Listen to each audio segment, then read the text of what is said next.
Hello, c'est HR, votre chroniqueur. Alors vous avez compris, je me suis habillé chaudement. C'est mon habitude, je m'habille en fonction de la thématique que je vais vous présenter. Aujourd'hui, je vais vous parler d'un film que je viens de découvrir sur Netflix, Le Cercle des Neiges. C'est un film très particulier, c'est un film qui traite de différents sujets qui vont vous surprendre. C'est un film qu'il faut que je vous parle. Let's go! Que se passe-t-il quand le monde vous abandonne? S'il vous plaît! Quand on n'a plus de vêtements et qu'on est transit froid. On n'arrivera pas au sommet ce soir! Quand on n'a plus rien à manger et qu'on agonise.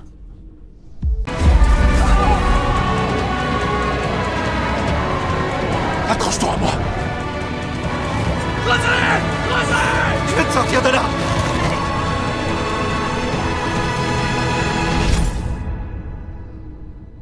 Tu vois, il faut qu'on tente le coup. Alors sachez qu'il s'agit d'une adaptation d'une histoire réelle, une histoire qui s'est déroulée en 1972. Cela raconte ce qu'il s'est produit pour une équipe de rugby uruguayenne. Celle-ci était partie en compétition pour jouer à l'international et ils se sont crashés dans la cordillère des Andes. À tous les passagers, veuillez attacher vos ceintures.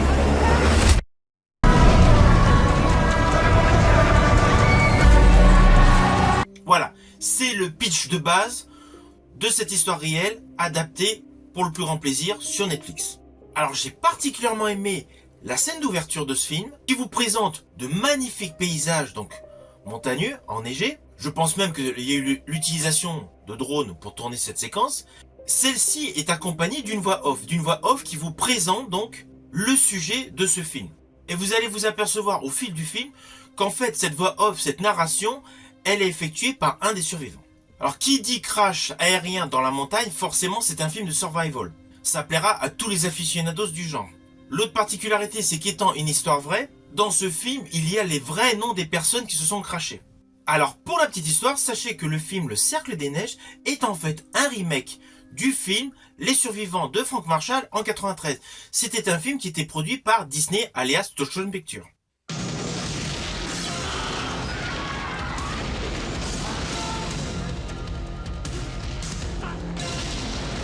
Le film de Frank Marshall nous présentait donc John Malkovich, un survivant donc âgé, qui racontait l'histoire qui s'était produite dans la cordillère des Andes.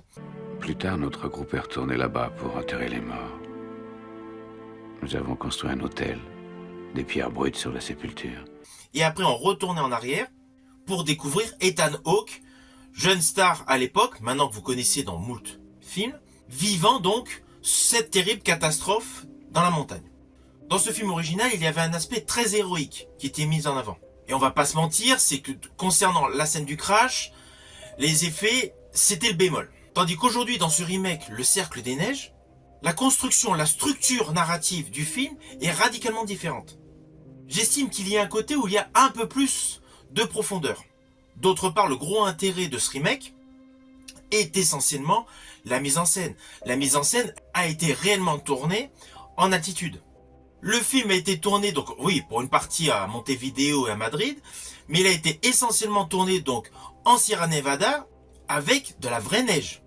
Alors oui, pour certains plans séquences, il y a eu de la neige artificielle, c'est indéniable, mais majoritairement, les acteurs ont tourné en site réel. C'est un détail qui amplifie donc l'histoire. De ce fait, la réalisation est le principal atout de ce film. Il y a un vrai réalisme. Lorsqu'on regarde chaque plan séquence de ce film, vous êtes en totale immersion. Il y a un vrai jeu avec les lumières en plein jour et une augmentation des contrastes pour les scènes de nuit. Je dirais même que paradoxalement par rapport au thème de l'histoire, il y a un réel côté antagoniste entre la beauté des paysages qui est exploitée et la frayeur de la nuit avec la descente extrême des températures qui provoque indéniablement la mort de certains. Et outre le fait de cette très belle photographie, de très beaux plans larges, alors oui, et de l'utilisation assez conséquente de drones pour donner de grosses vues d'ensemble, il y a un réel effet visuel sur les membres de l'équipe de rugby, avec notamment des pertes de poils, la perte de dents, avec un réel ressenti catastrophique de l'état de santé de chacun des protagonistes. Les détails ont été poussés à l'extrême. Le maquillage est de toute beauté. Lors des plans rapprochés, nous avons vraiment l'impression voilà, que le faciès de chacun est vraiment en totale souffrance dans le froid. Les détails sur les sourcils, les cils, c'est impressionnant. Le réalisme est à couper le souffle. Tout ce qui a attrait au côté visuel de ce film pour vous faire ressentir donc le malheur de ces jeunes dans le froid et surtout la souffrance de leur perception du froid est parfaitement démontré à l'image. On ressent vraiment la rudesse de leur vie à ce moment-là. Je dirais même que si vous êtes parfaitement concentré à regarder ce film, vous allez avoir froid. La réalisation de Boyella est au top. Alors côté scénaristique, par rapport au précédent film de Frank Marshall, Les Survivants, ils ont mis beaucoup plus en avant l'aspect religieux. Ainsi, la religion émaille chaque partie de ce film. Je dirais même que cet aspect religieux qui est rajouté donc sur la totalité de ce film confère une ambiance particulière qui, outre le fait que ce sont des victimes, cela rend également les jeunes donc de l'équipe de rugby tels des héros. Lorsqu'ils font, vous en doutez forcément, il y a un thème de cannibalisme, je n'irai pas plus loin pour ceux qui ne connaissent pas l'histoire, mais lorsqu'on est dans le moment du cannibalisme, c'est fait avec extrêmement pudeur et une réelle notion religieuse. Je dirais même que dans ces moments-là, cela rajoute énormément d'émotions. Alors le réalisateur Juan Antonio García Bayona a parfaitement réalisé son film, son 5e long métrage. Alors personnellement, j'avais adoré Jurassic World Fallen Kingdom, qui est un registre totalement différent. Mais déjà, la maîtrise des effets, la maîtrise des espaces était parfaitement démontrée dans Jurassic World.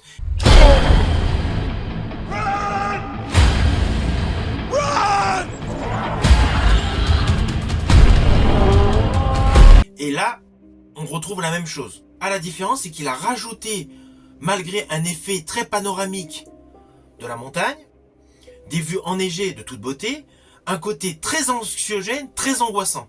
Car vous allez le découvrir, au fur et à mesure que des personnages évoluent dans ce décor enneigé, on a une totale perte des notions de distance. Et malgré un suréclairage, il y a un côté très angoissant. Et paradoxalement, la nuit, bien évidemment, il y a un côté anxiogène qui est démontré visuellement par la tristesse du regard des protagonistes. La réalisation de Boyella vaut largement le coup. En plus, le fait d'avoir mis beaucoup de narration en début de film et en fin de film, cela confère à l'ensemble du produit un effet journal intime. Journal intime qui est rarement usité actuellement pour des films. C'est un film, bien évidemment, que je vous conseille sur Netflix. Alors, si vous aimez ce genre d'histoire, je vous conseille également d'aller voir la série Yellow Jacket sur Canal+. Really happened out there. All I know is that what happened was a tragedy. Those girls were special. They were champions. What happened out there, what I saw, The plane crashed. A bunch of my friends died. And then the rest of us starved and scavenged and prayed until they finally found us. Alors attention, ce que je vais dire s'apparente à un spoil, mais vous me connaissez, mes spoils ce ne sont jamais sur le plan scénaristique. Là c'est plus sur un effet visuel, sur un effet s'attachant aux effets spéciaux, essentiellement au maquillage, au trucage et à la réalisation de Boyella. C'est une scène qui se déroule à la fin, c'est lorsqu'ils ont été récupérés, donc on voit les différents survivants, auscultés par les médecins, ils passent à la douche. La perte de poids que l'on peut constater sur les acteurs, sur les membres de l'équipe de rugby, est impressionnante. Les trucages sont exceptionnels. Lorsque certains individus prennent une douche, on a réellement l'impression qu'ils n'ont plus que la peau sur les os. Cet effet réalisme est époustouflant, est totalement époustouflant. C'était mon unique spoil.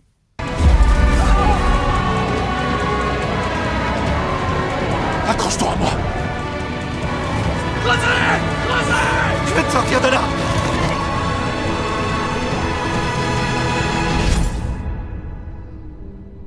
Tu vois, il faut qu'on tente le coup. Alors au final, vous avez compris, j'ai bien aimé ce film. J'ai bien aimé cette adaptation de ce fait réel. Néanmoins, j'ai une petite préférence, c'est mon côté nostalgique, de la version de Frank Marshall, Les Survivants, avec John Malkovich et Ethan Hawke. Même si à l'époque, les effets visuels étaient un petit peu scabreux et il n'y avait pas de tournage en altitude. de ce côté-là, cette nouvelle version a un meilleur effet, mais je préférais le côté héroïque qui était mis en avant dans cette version de 93. Néanmoins, cette version sur Netflix est très bien faite. Cela permet de faire découvrir à une nouvelle génération ce fait qui est extrêmement triste, avec de surcroît une très belle mise en scène, une très belle réalisation de Boyella, une très belle exploitation de la Cordillère des Andes. J'espère que ma chronique vous aura plu. Si tel est le cas, pensez à la liker, pensez à la partager. Vous pouvez me suivre sur Facebook, Instagram, toujours @moviefan. Quant à moi, je vous dis à bientôt pour une prochaine chronique.